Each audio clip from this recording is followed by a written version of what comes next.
I'm Martha from Belle Flowers and Garden Center. We've created these instructional videos to give you some good guidelines on how to create the most beautiful winter displays. We suggest that you watch them first and get a few tips and pointers, and then go back and re-watch it while you're creating the display. You can always put it on pause, take a few minutes to go through that step, and then continue on.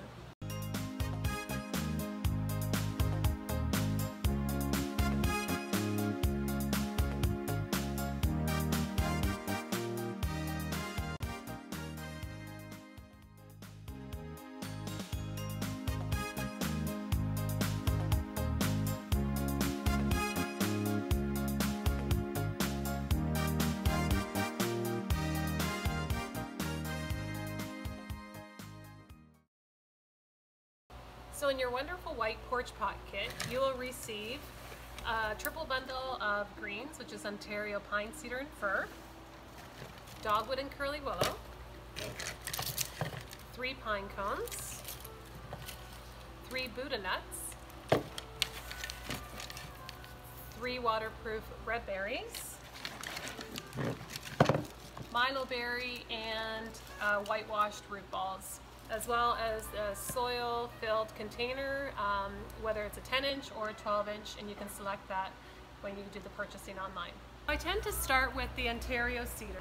It helps to create the shape of my porch pot, and when I am putting the greens in, I'll use this to create my shape, and then I'll use my fir and my pine to add softness to the outdoor pot.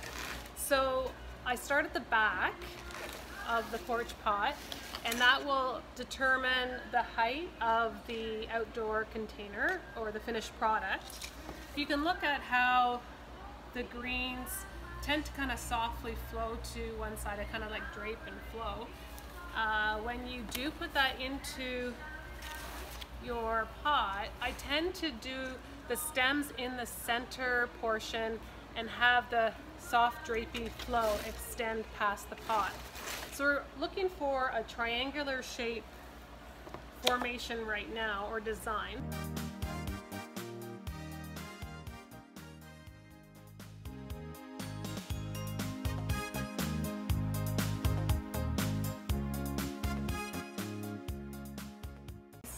Clean stem.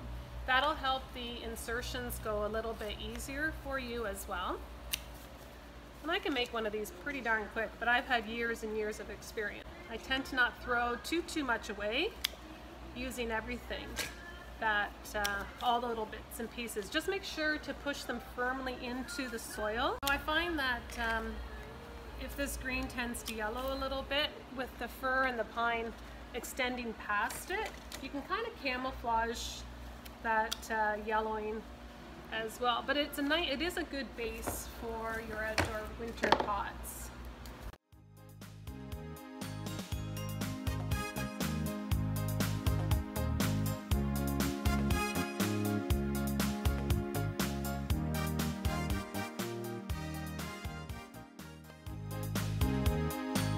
And the next thing I'll do is insert my fir. I'm going to layer it above the cedar that I have in place.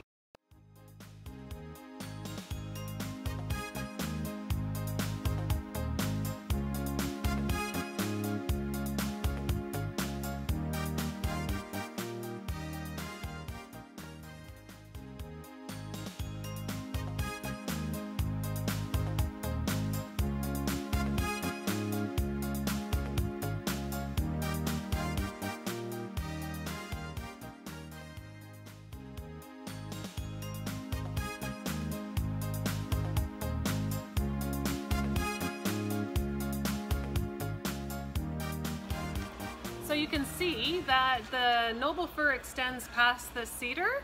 You don't see as much of the cedar anymore, and it's starting to take a really good shape right now. It's looking good. So then we're going to add in our Ontario pine. That'll be our next step. I find right now that you do need the pine because you do have little spaces, some little holes and so on.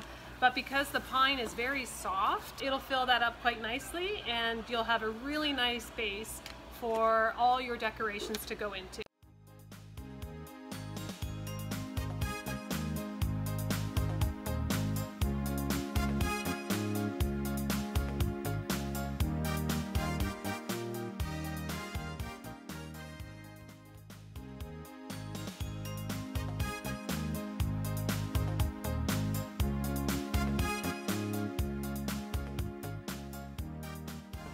push your greens very firmly into the center of the pot with the rest of the green cascading outwards.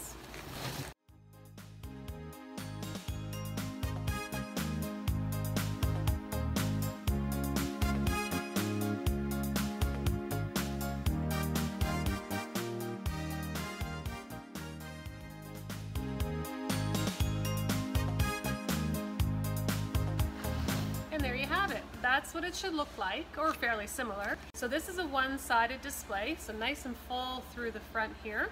But if you turn it around to the back, I didn't leave any gaping holes. I kind of tucked all the little bits and pieces that were left over.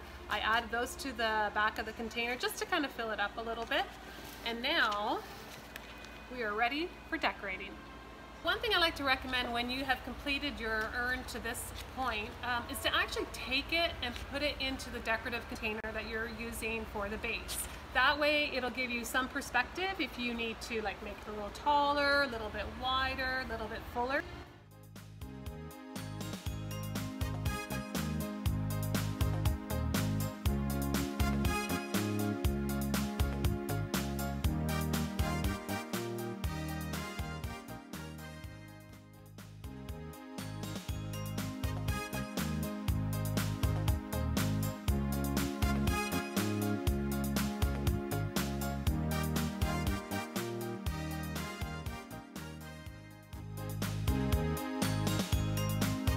The berries that you receive in the kit, but like an 8-inch stem on them, it's pretty much impossible to place them here at the top. So you can also use or purchase some sticks that we sell here, maybe even use some of the stems from the greens that you clipped off and make your stem a little bit longer.